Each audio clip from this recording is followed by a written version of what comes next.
नमस्कार। प्रस्तुत है आज का चिंतन। घर में प्रशंसापूर्व पूर्ण वातावरण बना रहने से परिजनों में एक दिव्य चेतना का संचार होता रहता है। इसलिए परिवार में न केवल पति पत्नी बल्कि घर का हर सदस्य प्रशंसा करने के गुण का विकास करे। घर को स्वर्गीय आनंद से भरना हो तो परिवार में प्रशंसा का अमृत बिखेरते चलिए। जिन घरों में प्रशंसा के स्थान पर दोष देखने, बुराई देखने, छिद्र ढूंढने, डांटने, डपटने, ललकारने आदि की वृत्ति बनी रहती है, उस घर की हालत बदतर हो जाती है। कुछ पति बात बात में नुक्ताचीनी और बाल की खाल उतारने की प्रवृत्ति रखते हैं। इस प्रवृत्ति के कारण वे अपनी पत्नी में हर कहीं दोष ढूंढते रहते हैं। उसके काम में गलती निकालना ही उनका पेशा हो जाता है। उसकी हर बात की काट कर दिया करते हैं, चाहे फिर वह बात उनके या परिवार के हित में कितनी ही महत्वपूर्ण क्यों न कही गई हो। इस स्वभाव के कारण पत्नी भीतर ही भीतर कुंठित होती रहती है या उसे प्रतिरोध करने के लिए उतारू होना पड़ता है। पति पत्नी के संबंधों में विष घुल जाता है। दाम्पत्य जीवन के आनंद में कड़वाहट आ जाती है। इससे न केवल उनका आनंद नष्ट होता है वरन पूरे घर का वातावरण खराब हो जाता है। यहाँ पति को ध्यान रखना चाहिए कि स्त्री भी प्रशंसा चाहती है। उसकी प्रशंसा करने से वह प्रसन्न हो उठती है। अच्छा हो कि पति अपनी पत्नी के दोष आदि को न ढूंढते हुए उनके गुणों की खोज करे, उन गुणों का बखान करे। इस सराहना का प्रभाव पत्नी पर ऐसा होगा कि वह हर्ष विभोर हो उठेगी।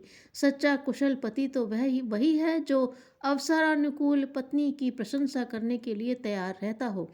इससे सहज ही वह पत्नी के हृदय को जीत लेता है, जान लेता है और बिना कुछ दिए लिए घर के पूरे वातावरण में प्रसन्नता बिखर जाती है। पत्नी पूरे दिल से न केवल पति के ही काम बल्कि घर के परिजनों के काम में मन से करने लगती है।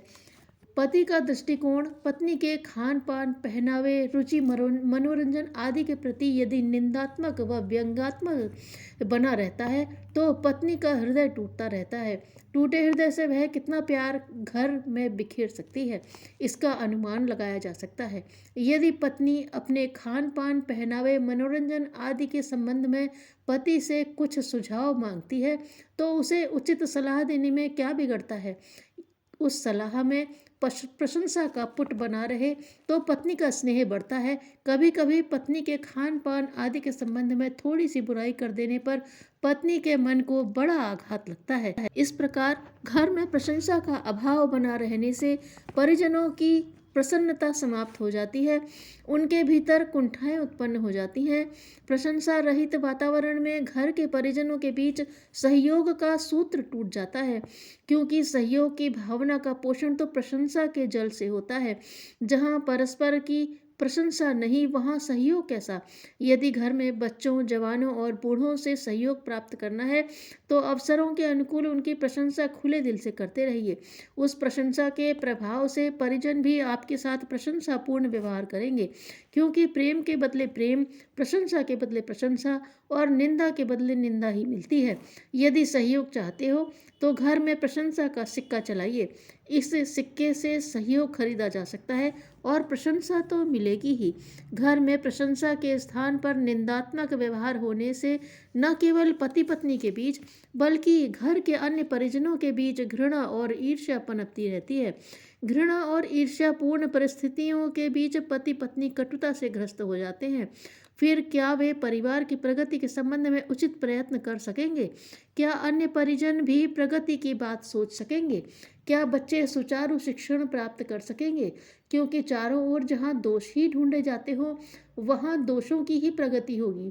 केवल प्रशंसा करें, कुछ शब्दों के प्रयोग से परिजनों के हृदय में घृणा और ईर्ष्या उत्पन्न होने का अवसर नहीं मिल पाएगा।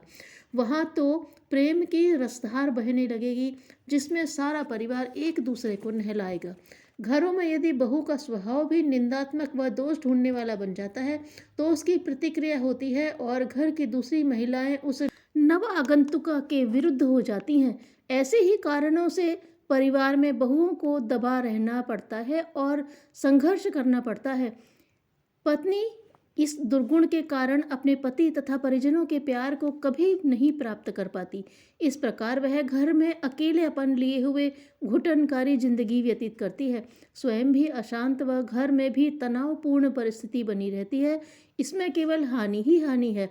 केवल पत्नी अपने स्वभाव में प्रशंसा करने का गुण विकसित कर ले तो घर की सारी विपरीत परिस्थितियों से मुक्ति पा सकती हैं।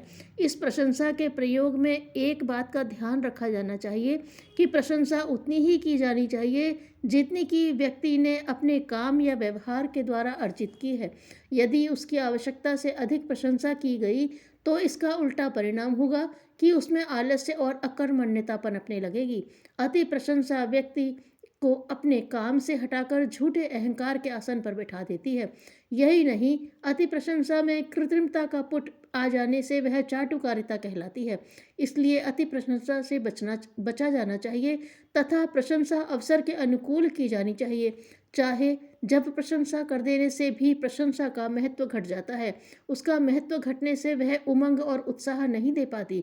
किसी ने काम अपनी क्षमता से अधिक कर डाला है, काम अच्छा किया है, अपने स्तर से ऊपर की बात कह डाली हो आदि अनेक उपयुक्त अवसरों पर प्रशंसा की शरण लेने से वह प्रशंसा व्यक्ति को आगे बढ़ाने का काम करती है।